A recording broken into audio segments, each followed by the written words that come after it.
बाबा साहब एक स्लोगन दिए थे कि सत्ता वह मास्टर चाबी है जिससे हर बंद दरवाजे खोले जाते हैं। मुझे यही पता था कि जो वहाँ पर ब्राह्मणों ने कब्जा किया है उस पर काबिज होने की जरूरत है। और उस पर कौन काबिज होता? जो 85% के लोग होंगे। जब तक वह काबिज नहीं होंगे तब यह मेरा यह कोई भी आदमी यह काबिज सत्ता के रूप में नहीं होगा और न मेरा भाग का फाटक खुलेगा, न मैं यहाँ बैठूंगा और न मेरा संविधान की बात होगी।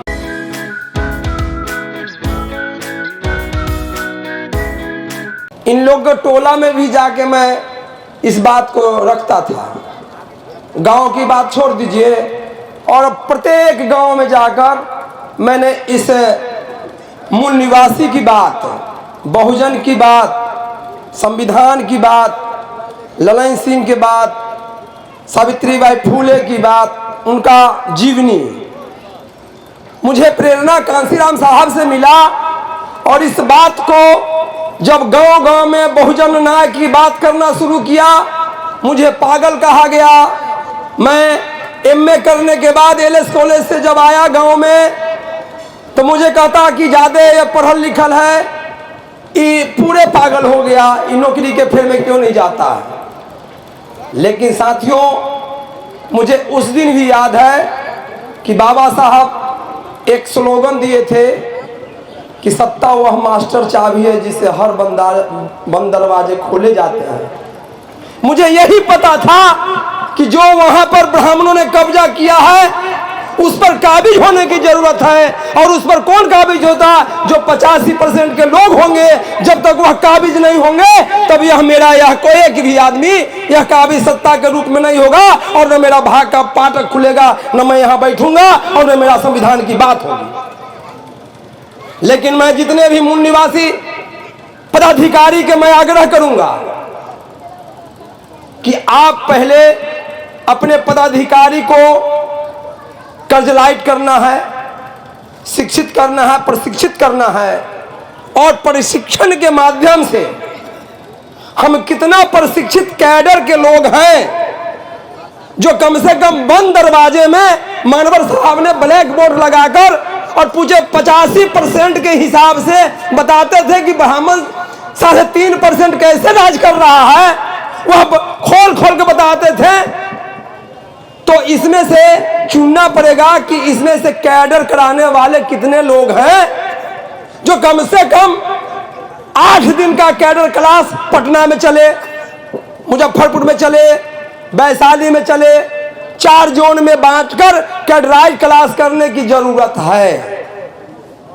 यहां आदमी जैसे कह दिए कि इनके दामाद एक रूसे हुए हैं, आपने उन्हें कैडराइज नहीं किया, आपने उसे इस व्यवस्था के तहत आपने उनको सिखाया नहीं। हम अपने परिवार को नहीं सिखा रहे हैं, हम तो भाषण कर दिए चले गए।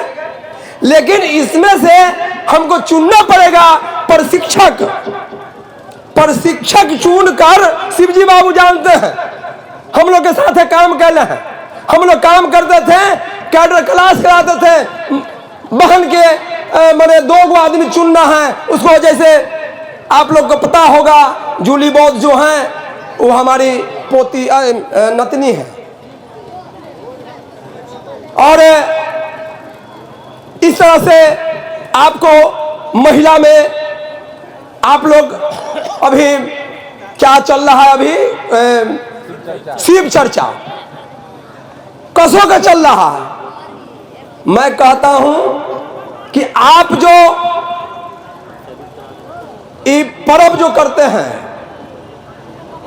जो पति को बचाने वाला तीर्थ करवा चौथ, मैं कहता हूं कि करवा चौथ आज किए हम मर जाएंगे तो क्या होगा। तो इसीलिए ये सब अंधविश्वास के फेर में नहीं पड़ना है। और हम अपने बहुजन साथियों से निवेदन करता हूं कि तमन्ना सच्ची है तो राहें निकल जाते हैं, तमन्ना सच्ची है तो राहें निकल जाते हैं, तमन्ना झूठी है तो बहाने निकल जाते हैं। हमारा समाज बहाना बनाने में ज्यादा तेज है, हम समाज को शिक्षित नहीं कर पाते हैं, हम अपने भाषण को ज्यादा दे देते हैं और अपने समाज को बताने में हम पीछे रह जाते हैं। इसीलिए मैं सभी साथी से निवेदन करूंगा कि कैडर क्लास कराकर और प्रशिक्षण देने की आवश्यकता है।